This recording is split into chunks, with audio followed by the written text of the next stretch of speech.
everybody, welcome to the first session after lunch. Our guest here is Jim Anderson, and he described to me that he's not going to talk about data centers, but he's just going to change your world. All right? Very good. So, what this is preparing for the coming energy typhoon, and this is related to the ever-growing price of energy in the different cities around the world, which obviously is a major part of figuring out the business plan of a data center. So here you go, Jim, take it on. Thank you so much. Thank you. You're clapping, I haven't even said anything yet. This is the best audience ever. Thank you very much. If you live in Malaysia and you're here, thank you very much for taking time out of your day to come to my session. If you don't live in Malaysia and you've come here just for my session, thank you even more. I greatly appreciate that. I promise you that your time here today is going to be well worth it. And I promise you that I'm going to give you 5 secrets for saving energy in your data center. Does that sound like a reasonable way to spend a few minutes together? Yes. All right, very good. Quick question. I would like you to raise your hand for this question. Who here has a cell phone? Raise your hand if you have a cell phone. Okay. At no point in time during my presentation am I going to call you or send you an email message. So there's no need to check your cell phone during my presentation. Okay? Afterwards, check it all you want. All right, very good. The title of my presentation is Preparing for the Coming Energy Typhoon. And I thought, what could be a better title for a presentation here in Kuala Lumpur? Because Kuala Lumpur is arguably one of the most beautiful spots in the entire world. But that beauty comes with a cost, right? And we all know what the cost is. This is a part of the world that does have typhoons. Now, speaking of typhoons, there was a typhoon Bopha who actually struck the Philippine Islands in 2012. It came ashore during the night of December 3rd. This typhoon was considered to be a Category 5 super typhoon. If there's 2 things you never want to hear in your life put together, it's number 1, Category 5, which is the most severe type of storm there is. And anytime they decide to call something a super typhoon, has to be bad news, right? It came together, and despite the fact that the people in the Philippines had plenty of warning that it was coming, there was still over 1,000 fatalities attributed to this particular typhoon. Now, in addition to the fatalities, there was 213,000 people whose houses were blown away. They had to go find a new place to stay. This storm was so bad that the Philippines National Weather Agency has retired the name of Bopha. They will not use it again to refer to a typhoon because it has such memories for their people. So, when you came here today, we gave you a little clicker. The little clicker has the numbers 1 through 5 on it. I'd like to get you to be part of my presentation today. I've got a question for you. Now, Bopha obviously caused damage to the islands of the Philippines. Question, how expensive do you think this storm was? Do you think it cost them $10 million? If so, press the number 1 on your clicker. If you think it cost $50 million, press 2. $100 million USA, press 3. Or $1 billion USA, press 4. Go ahead and press now. Pressing, pressing, pressing. My colleague in the back of the room, Johnny, is doing my tallying. Your votes are electronically racing to his laptop right now. And I see Johnny. Do we have 1? 10 million? I mean, we said Category 5 super tornado, right? Typhoon, right? Turns out the correct answer is 1.04 billion US dollars. Now remember, this typhoon came ashore. It only spent a few hours over the Philippines and then went off to sea. And yet in that short period of time, it was able to do that much damage.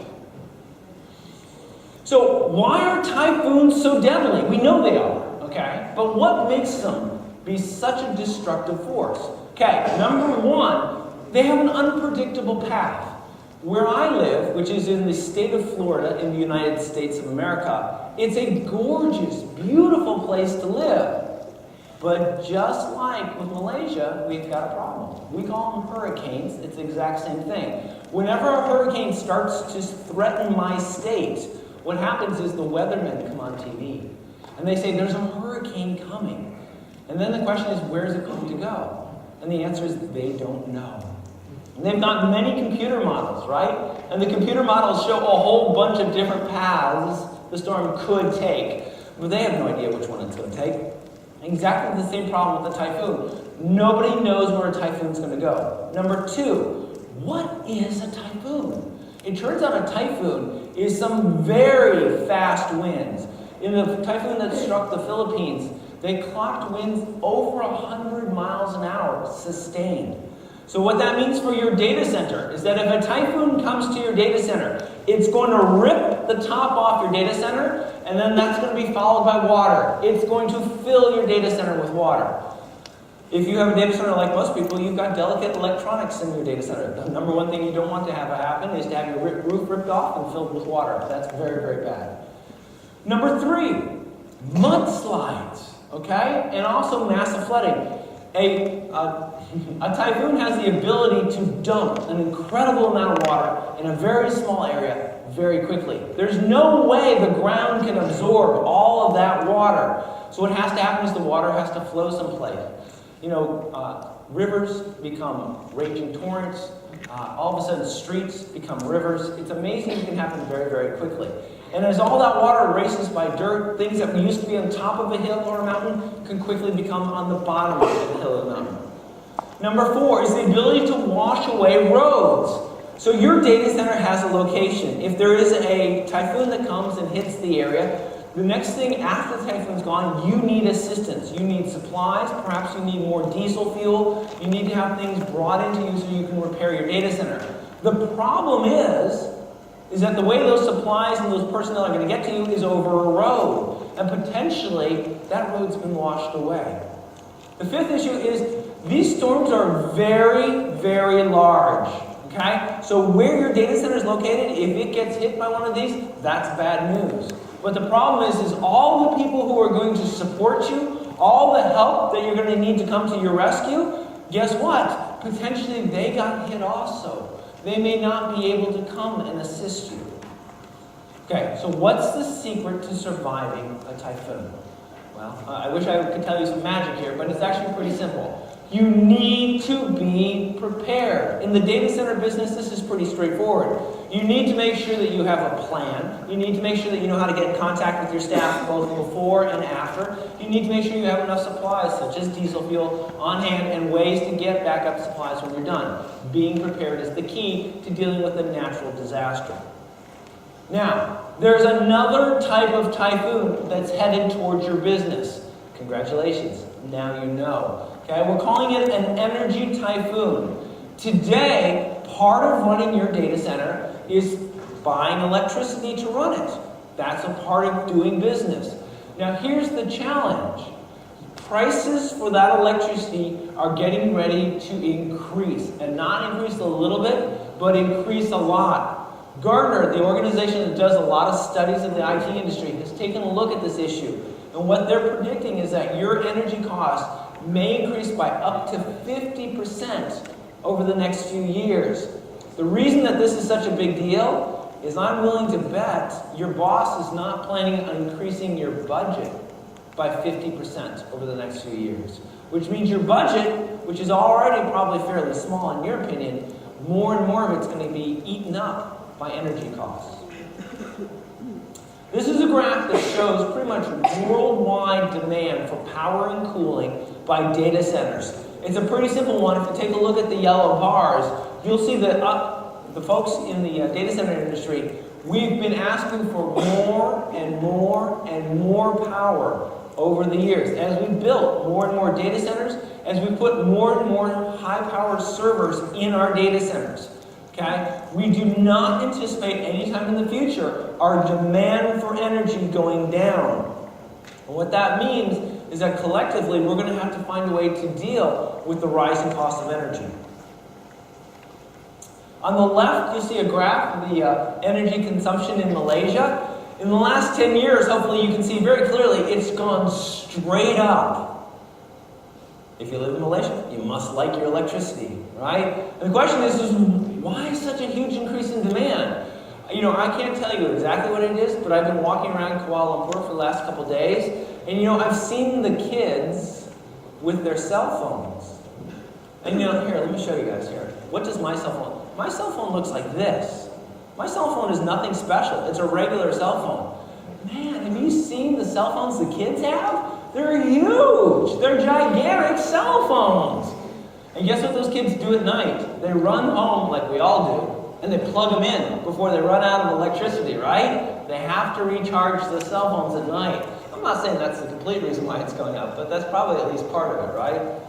Now, another interesting thing about your data center is you buy energy from a company that provides it to you. It turns out the rest of the world, the developing nations, are starting to discover how wonderful electricity is. And they're starting to use their resources to generate their own electricity, and they're starting to buy resources from other people who provide oil and coal and natural gas. What this means for you is you are now competing for electricity with the rest of the developing world. So you can't both win. There's only so much electricity to go around. The question is, who's going to win? It will be probably the person who's willing to spend the most for that electricity.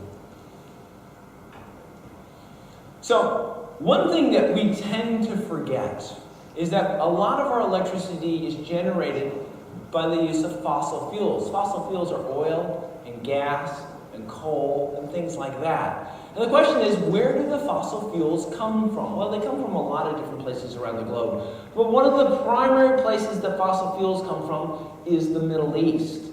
Now, the way it works, for example, is in Saudi Arabia, oil is pumped out of the ground and it's taken to the Persian Gulf over a pipeline. In the Persian Gulf, it's loaded into one of those enormous oil tankers, which then flows through the Persian Gulf, goes through the Straits of Hormuz, and out into the Gulf of Oman, and then it goes to your country. Let's go back over that. Did I mention it goes through the Straits of Hormuz? Straits of Hormuz is a narrow little gap at the end of the Persian Gulf. And on one side, it's completely bordered by Iran. And every once in a while, Iran feels that the world is picking on it, and it threatens to close the Straits of Hormuz. Now, they haven't done it yet, but they certainly could. They've got a navy. There'd be no problems with that. And if you want to take a look at the futures price of oil, just wait till Iran makes noises about closing the Strait of Hormuz, and you'll see the future cost of oil and gas goes straight up. And that's going to have a distinct impact on your data center and how much you pay for energy. So, right now the experts tell us that most data centers spend roughly about 12% of your budget on energy and energy-related costs such as cooling. Well, where is that money actually going? And that's a fair question. So let's think about this for a brief moment. If I take a look at a standard computer server system, like we all have in our data centers, it would maybe consist of 2 Xenon 4-core processors. These are regular processors that anybody can buy. This would be a great server for business that wanted to do some processing. Now, this type of system will draw 120 watts when it's doing nothing, just sitting in your data center turned on. If you ask it to run a computationally intensive program, at 120 watts is going to surge to 200 watts of electricity. Okay? When that happens, it can happen in less than 50 milliseconds. If we're just talking about one server, it doesn't really matter. But what happens if you've got 10,000 servers? Okay, if I have that kind of surge occur with 10,000 servers, you can have a surge in your data center of upwards of maybe 950 kilowatts, which is very, very close to 1 gigawatt. But wait, this story gets better. There's a new type of processor. It's called a graphical processing unit, or a GPU. And originally this processor was developed and optimized to do one thing, to draw graphical images on your computer monitor for use in games and simulations. Some very, very smart scientists took a look at this processor and said, listen, I could use that processor to do business computations very, very fast. And now GPUs are starting to be added to the servers that are in your data center. Adding one GPU to a server in your data center boosts the energy demands of that server by up to 40 watts of electricity. Now play that out over 10,000 servers in your data center, and all of a sudden what you're going to discover is that the surge in energy that you might have if you asked all those servers to start to do something could be as large as 1.2 megawatts. But wait, it gets better. Intel has recently released a new architecture. They call it the Sandy Bridge architecture. This allows a CPU to effectively communicate with up to 3 graphical processing units being added to it. You add 3 GPUs to each one of the servers in your 10,000 server data center, and all of a sudden you're looking at the ability to use potentially 8.7 megawatts of electricity. That's an incredible amount of electricity for a single data center to be able to use, but it's entirely possible that if you're not using it today, you could certainly be using it tomorrow. So I have a question for you. Get out your clickers. We're going to do this one more time, guys. Okay, so there was a survey done recently of the top Asia-Pac business leaders, and the question was, what's your top concern over the next 3 years? And they came up with actually 4 great answers here. So the first one is, are you most concerned about cybersecurity? Number 2 was, are you most concerned about increased fuel and energy prices? Number 3 is, are you worried most about the ease of internet access for your general population? Or number 4, are you most concerned about increased cost and availability of higher education for the folks in your country? Whip out your little clickers. Go ahead and press a 1 through 4. Which one of these do you think was their number 1 concern of the Asia-Pac leaders who got surveyed?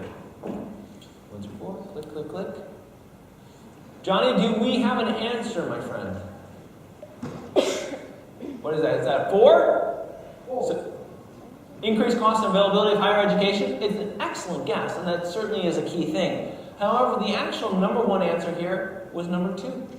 Energy prices was the number 1 most important thing for these particular leaders. What's interesting is that 72% of them, really an overpowering majority, said that the increase in fuel and energy prices was most important to them. This gets even more interesting. If you took a look at the executives who were just Malaysian, this shoots up to 75%. 3 out of every 4 senior Malaysian business executives said that his number 1 concern going forward was energy prices. Why the concern in Malaysia? What's the big deal with Malaysian energy prices? Well, surprise. It turns out the government is involved in the price of energy in Malaysia. There's things called subsidies. In other words, the government has been paying part of your energy bill. So you have an artificially low energy bill. The problem is, as the cost of energy goes up, the government's going, I can't keep doing this. This is too expensive for me as a government. So what they're going to start to do is they're going to start to decrease the amount that they're willing to pay, and that means the increase is going to go to you. Okay? So if you're in Malaysia, if you're running a data center, you should expect to see some significantly higher energy costs over the next few years, in part because the cost of energy is going up, but also in part because the government is taking a step back to get out of the business of paying for your energy. So let's think about how much energy you actually use. That's a good question, right? So in a typical data center, let's say we have 100 racks. You're using about 5 kilowatts of electrical energy per rack per year. And we'll say your power usage effectiveness is about 2.5. And remember, this is an industry measurement that says how much of the energy that comes into your data center actually goes to power the servers there. Well, 2.5 isn't too bad. What this means is that you're burning about 10.95 gigawatts of electricity per year in your data center right now. I don't know if you know what the number is, but hopefully this is somewhere close to what you're using right now. Total cost to you is probably about 3.4 million RM per year. All right, that's sort of the lay of the land. Let's talk about how this can change. If the government changes its mind and it cuts its subsidy for energy prices in Malaysia by just 25%, by just a fourth, your additional cost per act could go up by 5,200 RM per year. The forecast is that the government's going to do more than 25%. It can be anywhere from 15 to 30%, depending on what they feel that they have to do. So I have a question for you. If you're running a data center in Malaysia, okay, and all of a sudden you're paying more for energy, that means you're going to have less money to pay for other things. This is pretty simple stuff. If I take part of your budget away, how are you going to react? Number one, are you going to end up laying off employees? Number two, are you going to have to delay maintenance and upgrades? Number three, are you going to have to make other budget cuts? Or number four, you have no idea what you would have to do. Get out your clickers, guys. Go ahead and get it. Click, click, click.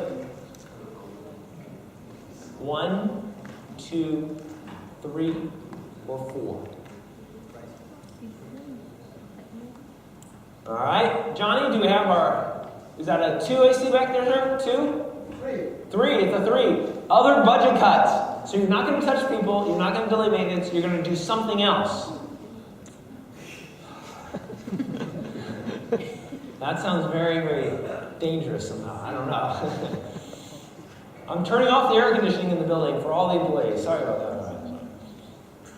All right, here's a dirty little secret of the data center industry. We waste a lot of energy. In our data centers, every single server is powered on all the time, no matter what it's doing, even if it's doing nothing.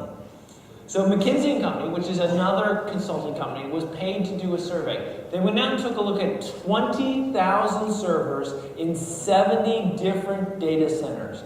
And what they discovered is, on average, those servers were only being utilized between 6 and 12%. That means roughly 90% of all those servers was not being used at all as far as the processing capability. What's even worse is they went to one data center and did a survey of all the servers in that data center. What they found was a third of the servers in that data center were running programs that nobody needed anymore. They called these comatose servers. They were still there, they were still running a program, but nobody was using the output from that at all. Okay? And you would think, oh, what lousy company is that? Not a lousy company, it's a very big database company called LexisNexis. Internationally known, very well run. They just got a lot of servers in their data center they don't need.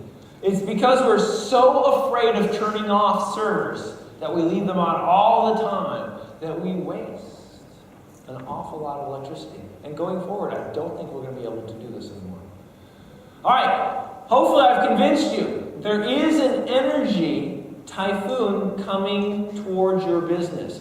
Energy prices are going to go up. Energy availability is going to go down, and you're just going to keep growing. You've got a problem coming. What to do? Well, measurement is a key part, a key way to start. There's no question about that. But you need to find ways to prepare for the energy typhoon. You need to understand the world's divided up into a couple different things. First off, there's a whole bunch of things that you do not control. Things like energy prices, carbon regulations, and tax rates. You have no say in that. You can put your hand up, you can make a statement, but it's not going to matter. There's a bunch of things you do control, although. Your organization's energy awareness. Does everybody in your company know about the cost of energy? Do they know that they always need to be looking for ways to save you energy? Things like PUE efficiency. How efficient is your business? How efficient can you make it be? Improve cost metrics, and also boosting an understanding of the overall flow of the business. These are things you control. What you need to do in order to prepare for the energy typhoon is to take a look at the things that you can control that have an impact on the things that you can't control, okay, and make those changes as soon as possible. Okay. Sometimes when I talk to customers about this, they say, well, you've convinced me I've got an issue that's coming my way. You know what I need to do? I need to start measuring stuff. I need to put some metrics in place. And the answer is yes. They certainly do need to do that. But that's not the complete solution. Knowing what you're using is a good first start, but it's not the complete answer. So this is the best part of my presentation. This is where I'm going to share with you 5 things that you can start to do tomorrow in your business that will help you save energy. Let's take a look at number 1. So number 1 is to implement real-time metering. So I work for a company called InLogic. We make a PDU. PDUs are power distribution units that go in the back of a rack. Okay, we're very sensitive to this particular topic because it's one of the things that our product does. But you need to know where all the electricity that you're purchasing is going in your organization. Arguably what this means is down at the PDU level, you need to be able to keep track of how much electrical energy every single server in your data center is using. Somebody should be using that server. Somebody should be using the results that that server produces. And you should be able to go to them with a bill at the end of the month and say, your server costs this data center this much money. Whether or not they pay a bill or not is a separate issue, but you need to know how much it is. One of the most important things about real-time metering is it has to be accurate. There's a lot of devices and a lot of products out there that claim to do real-time metering, but they're like plus or minus 5% or plus or minus 3%. They do sort of real-time metering. What you really need to be is accurate down to the 1% level, what we like to call billing grade accuracy. That's critical for what's going on. Second thing that you need to do is you need to turn on switching. In your data center, you need to have the ability to turn off devices that are not being used. For example, in the middle of the night. Okay? Now, a lot of the modern servers have a hibernation or a sleep mode, and in all honesty, that's much better than leaving them on. But even in a hibernation or a sleep mode, they're still drawing electricity. The best thing you can do is to turn a server off if you don't need it. Now, in a data center with 10,000 servers, if you have a person who's running around turning off servers, you're in for a world of hurt. Because number 1, that's a huge job, and number 2, they might get it wrong. They might turn off the wrong server. So a far better way to do this is to automate this, to make sure that in your master control center you can identify the server you want to turn off, and that you can remotely switch the server off. Some servers come with software to do that, some don't. An easy way to do it in my world is to actually flick on the PDU. A PDU that can turn an electrical socket on and off makes it very easy to turn any server that you have off. My third tip for you is to increase the temperature in your data center. Okay? And this is something, most of us are running our data centers far too cold. And it takes a lot of energy to cool a large building like that. So what's going on in the world is that IBMs and Dells of the world are coming to us and they're saying, listen, we have redesigned our computers. Our computers now reliably run in a much warmer environment. You can raise the temperature of your data center. And that's good news, but stop. Servers are not the only thing that you have in your data center. One other thing that you have in your data center is your power distribution unit. And remember where that lives. It lives at the back of the rack, right? And you've got 2 of them in the back of the rack. And in the back of the rack, that's where all the hot air that gets blown out of your servers runs over those PDUs. It's as though they spend every day in an oven. Now, if you start to raise the temperature of your data center, it's going to become even hotter at the back of your rack. So you had better make sure that those PDUs are certified to run at a much warmer data center temperature. Which brings us to our next question, I believe. So, what is the maximum inlet air temperature that all Dell next-gen fresh air servers, these are their most modern servers, are rated for? Number 1 is at 25 degrees Celsius. Number 2 is at 30 degrees Celsius. Number 3 is at 35 degrees Celsius. Number 4 is at 40 degrees Celsius, or number 5 is at 45 degrees Celsius. What do you think the equipment manufacturer Dell said? Go ahead and click on your little buttons there. 1, 2, 3, or 4. All votes, all votes are in. Johnny, what do we got? 5. 45 degrees Celsius. Really? You think? You're exactly correct. So what's Dell telling us? Dell tells us that you can run Dell servers, or at least some of them, at 45 degrees Celsius. And I think that this is a sign of things to come. This is fantastic. But if you raise your data center temperatures to 45 degrees Celsius, you'd better darn well make sure that what's in the back of the rack can handle something that's a lot hotter than 45 degrees Celsius. The product that my company makes happens to be warranted to go up to 60 degrees Celsius. So that gives you just sort of a planning value there. All right. Thermal hotspots are a horrible thing in a data center. So if you think about it, in your data center, you would want to know what the temperature is everywhere in your data center. And there's a lot of different ways that you could do that. You could implement your own sensor or your own monitoring network. But to do that, you're going to have to buy a lot of sensors, you're going to have to buy a lot of cabling, you're going to have to effectively create yet another network in your data center to determine where all this information is. Okay? A much better way to do this is to understand that you already have networked devices throughout your data center. In my world, it's the PDUs. PDUs, intelligent PDUs these days, come with the opportunity to plug sensors into the PDU. So every single PDU in your data center can be used to get a temperature reading, to get a humidity reading, to get basically a smoke or water reading from that portion of your data center. If you've got 10,000 servers, if you've got 20,000 PDUs, and if you've got maybe 60,000 sensors, you'll have a really good picture of what's going on in your data center.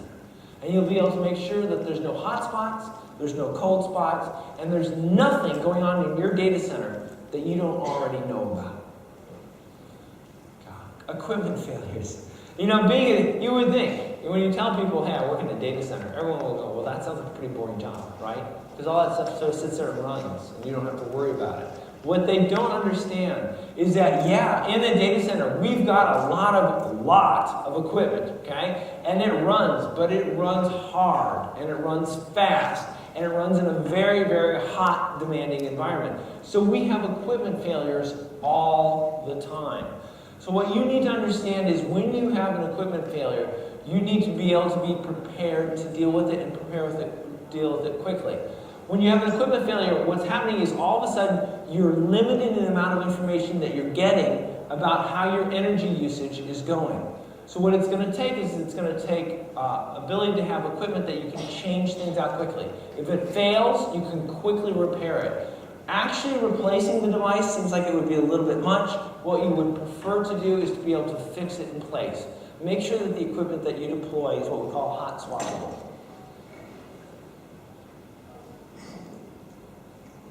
All right, I think this is my last question for you. Here we go. So, if you implemented one or more of these energy-saving ideas, and your budget grew by 10%, if you had more money to spend in 2014, what would you do with the extra money? Number one, would you hire more people? Number two, would you automate more processes of your data center? Number three, would you replace older equipment? Or number four, would you buy more electricity? On your little clickers, go ahead and press 1 through 4. All your votes are going back to Johnny. And Johnny says, number 3, you would replace the old... All right. Every single vendor out here is now clapping. Thank you, thank you. All right. I think I have one more slide. Yes, here we go. All right, so we know about the data centers that Facebook and Google and Yahoo built. We know these are fantastic data centers, super optimized. So we know it can be done. Data center energy needs are increasing. You know how it's going to go. We're just going to add more servers to our data centers. It's going to go up by about 20% per year is what the experts tell us. We know there's a lot of changes going on. Governments are cutting subsidies. Governments are inventing things such as carbon taxes. Basically, the cost of energy for us is going to increase. We need to find ways to eliminate energy usage or to deal with it. We talked about 5 different ways to do it: real-time metering, switching, boosting our maximum temperatures, eliminating irregularities, and preparing for failures. The energy typhoon is coming. The best way to deal with it is to be prepared, and you're in the best situation to do that. Thank you so much for your time today.